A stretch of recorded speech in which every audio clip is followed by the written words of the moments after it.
यातना कैक सोसली रमा, जाता धनी ज्ञान घेण्या परदेशी.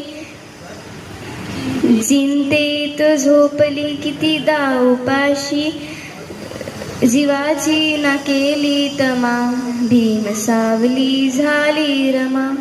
धन्यवाद. जय देव. ज्योत पेटविली ज्योतीने अंधार लयाला गेला, अज्ञानाचे धुके निवळले प्रकाश चालून आला.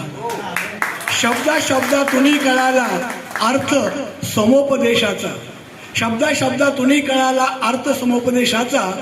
हाच पहिला धडा गिरवला सुबोध संस्काराचा. वैष्णवीने स्वरात गुंफली आईची कव्य सरिता, वैष्णवीने स्वरात गुंफिली आईची काव्य सरिता. सुरू झाला पुढे वारसा साक्षात जिता जागता. कवी किंवा कवयित्री जन्मते जन्मजात प्रतिभेत, वैष्णवी ही उद्या दाखविल जणी प्रतिभेचे संकेत. वास्तवतेचे आकलन होऊन शब्दच येतील धावून, वैष्णवीची मग कविता ऐकून रसिक जातील धावून. अशी प्रार्थना करून नियतीला वैष्णवीश यश मिळू दे. रामबंधूच्या या शुभ इच्छा स्वप्न सफल होऊ दे. रामबंधूच्या ह्या इच्छा स्वप्न सफल होऊ दे. ही कविता अध्यक्ष महाराजांना द्या. तिला द्या, तिला द्या. हा हा